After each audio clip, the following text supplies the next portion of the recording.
ओम नमो भगवते वासुदेवाय। ओम नमो नारायणाय। स्वागत है आपका हमारे चैनल पर। आज के इस वीडियो में आप सुनेंगे श्रीमद् भगवत गीता का 7वां अध्याय का पाठ।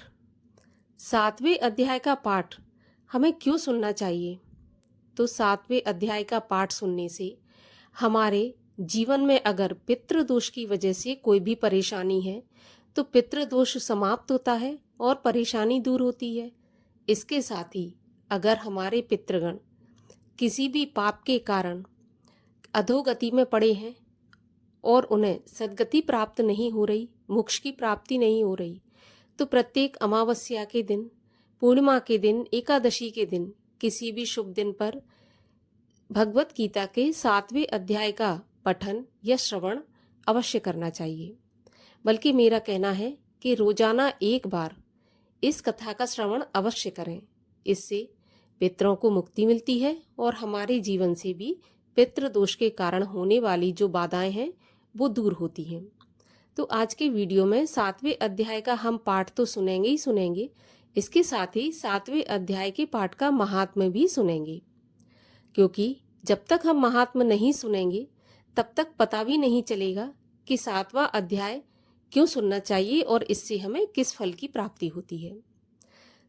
तो सभी प्रकार की व्रत कथाएं और महात्म्य सुनने के लिए और हमसे जुड़े रहने के लिए आपको बस केवल हमारे चैनल को सब्सक्राइब करके बेल आइकन को प्रेस करना है और आज की कथा अच्छी लगे तो एक लाइक करना है और शेयर करना है।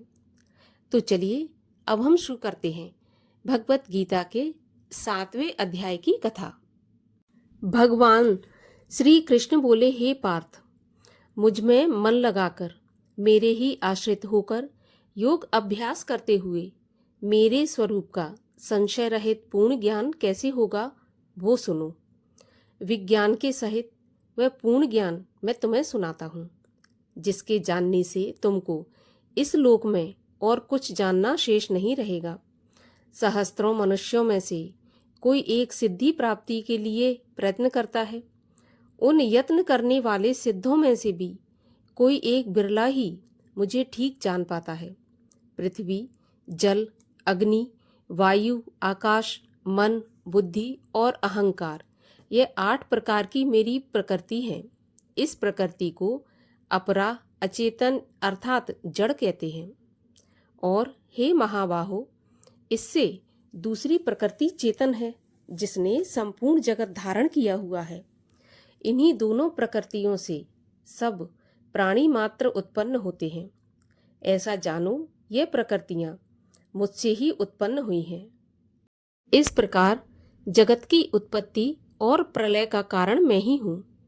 हे धनंजय, धागों में जिस प्रकार मणि पिरोई जाती है, उसी भांति यह संसार मुझ में गुथा हुआ है। मुझसे परे और कुछ भी नहीं है। हे कुंती नंदन, जल में रस मैं ही हूँ, चंद्रमा और सूर्य में प्रभा मैं ही हूँ, सब वेदों में प्रणव मैं ही हूँ, आकाश में शब्द तथा पुरुषों में पौरुष मैं ही हूँ।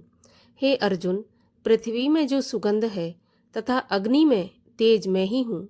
हे पार्थ, संपूर्ण प्राणियों में सनातन बीज रूप मुझको ही जानना। बुद्धिमानों में बुद्धि रूप और तेजस्वियों में तेज मैं ही हूँ। हे अर्जुन, काम और रोग रहित बलवान पुरुषों में बल और पुरुषों में धर्म के विरुद्ध न जानने वाला कर्म मैं ही हूँ। जितने सात्विक, राजस, तामस पदार्थ हैं, वे सब मुझसे ही उत्पन्न हुए हैं, परंतु उनमें मैं नहीं रहता हूँ। ये सब मुझ में है। सत्व, रज, तम, ये तीनों गुणों के प्रभाव से ये सारा संसार मोहित रहता है। इस कारण यह इससे परे मुझ अव्यय परमात्मा को नहीं जानता। मेरी यह गुणमयी और दिव्य माया अत्यंत दुष्कर है। जो मुझको अनन्य भाव से भजते हैं, वे इस माया को पार कर जाते हैं। जो पापी, मूढ़, नर अधम माया ने जिनका ज्ञान हर लिया है और आसुरी भाव ग्रहण किए हुए हैं, वे मुझको नहीं पाते हैं। हे भारत श्रेष्ठ अर्जुन, 4 प्रकार के जीव मुझको भजते हैं। दुखिया, जिज्ञासु, ऐश्वर्य की कामना करने वाला और ज्ञानी। जिनमें मुझे सदा एकाग्र चित्त और केवल मेरी भक्ति करने वाले ज्ञानी पुरुष श्रेष्ठ लगते हैं, क्योंकि मैं ज्ञानी को अत्यंत प्रिय हूँ और वह मुझको प्रिय है। यद्यपि ये सभी भक्त श्रेष्ठ हैं, तथापि ज्ञानी तो मेरी आत्मा ही है, क्योंकि वह मुझ में ही मन लगाकर मुझको ही सर्वोत्तम गति मान मेरा ही आश्रय ग्रहण करता है। अनेक जन्म में अनंतर ज्ञानी मुझे पा लेता है। ऐसा महात्मा अत्यंत दुर्लभ है, जो सब जगत को वासुदेवमय समझे। अपनी अपनी प्रकृति के नियम के अनुसार मनुष्य भिन्न भिन्न काम वासनाओं के अज्ञान में डूबकर उन फलों की चाहना से अन्य देवताओं को भजता है और उनके अधीन होकर उनकी उपासना करता है। हे अर्जुन, जो भक्त श्रद्धापूर्वक जिन जिन देवताओं का पूजन करना चाहते हैं, उन पुरुषों की उस श्रद्धा को मैं और पक्का कर देता हूँ।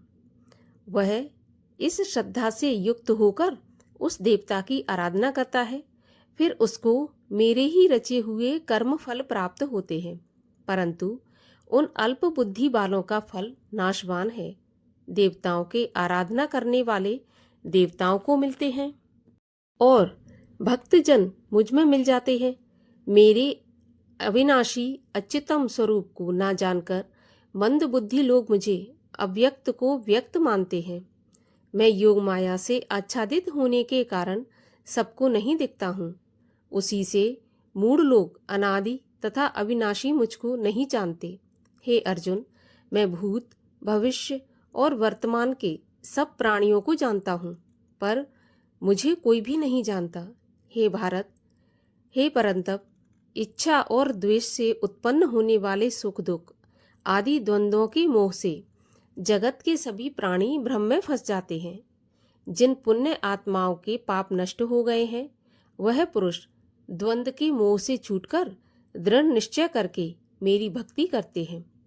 जो मेरा आश्रय लेकर जन्म मरण के दुख दूर करने के अर्थ प्रयत्न करते हैं, वे पुरुष ब्रह्मा, आत्मज्ञान और संपूर्ण ज्ञान को जानते हैं। जो अधिभूत, अधिदेव और अधियज्ञ इन सब में व्यापक मुझे जान पाते हैं, वे समाधिष्ट पुरुष मरण काल में मुझको जानते हैं। भगवत गीता का 7वां अध्याय समाप्त हुआ। अब सुनिए इस अध्याय का महात्म्य। भगवान श्री नारायण जी बोले, हे लक्ष्मी, अब 7वें अध्याय का महात्म्य सुनिए। एक पटेल नामक नगर था, जिसमें शंकुकर्ण वैश्य रहता था। वह व्यापार करने को नगर के बाहर कहीं परदेश को जा रहा था। रास्ते में शंकुकर्ण को एक सर्प ने डस लिया, जिससे वह मर गया। तब उसके साथी दाह क्रिया करके आगे को गए।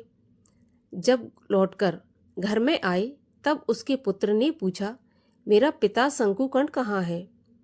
तब उन व्यापारियों ने कहा, तेरे पिता को सर्प ने डस लिया था, सो वह मर गया, और यह पदार्थ तेरे पिता का है, सो तू ले ले। पुत्र ने कहा, जिस सर्प ने मेरे पिता को काटा है, मैं उसको मार डालूंगा। उन व्यापारियों ने कहा, चलो वह जगह मुझे बताओ जहाँ मेरा पिता शंकुकर्ण मरा है। व्यापारियों ने वहाँ ले जाकर उसको खड़ा कर दिया। देखा तो वहाँ पर एक बामी है, जिसे वह कुदीले से खोदने लगा। जब छेद बड़ा हो गया तो वहाँ से एक सर्प निकला। सर्प बोला, तू कौन है? मेरा घर क्यों खोद रहा है? तब उस बालक ने कहा, मैं शंकुकर्ण का पुत्र हूँ। जिस सर्प ने मेरे पिता को मारा है, मैं उसको मारूंगा। तब सर्प ने कहा, हे पुत्र, मैं तेरा पिता हूँ। तू मुझे इस अधम देह से छुड़ा और मुझे मत मार। यह मेरा पूर्व जन्म का कर्म था, सो मैंने भोगा। तब पुत्र ने कहा, पिताजी, कोई यत्न बताओ जिससे तुम्हारा उद्धार हो। तब उस सर्प ने कहा, हे पुत्र, किसी गीता पाठी ब्राह्मण को घर में भोजन कराओ और उसकी सेवा करो, तो उसके आशीर्वाद से मेरा कल्याण होगा। तब उस बालक ने अपने घर पर उस नगर में जितने गीता का पाठ करने वाले थे, उन सबको बुलाकर श्री गीता जी के 7वें अध्याय का पाठ कराया और उनको भोजन करवाया। तब उन ब्राह्मणों ने आशीर्वाद दिया। तब तत्काल वह इस अधम देह से छूटकर देवदेही पाकर विमान पर चढ़कर आकाश मार्ग को जाता हुआ अपने पुत्र को धन्य धन्य कहता हुआ बैकुंठ धाम को प्राप्त हुआ। इसी प्रकार की और कथाएं सुनने के लिए हमारे चैनल को सब्सक्राइब अवश्य कर लीजिए और आज का वीडियो अच्छा लगा हो तो लाइक भी करके शेयर कर दीजिए।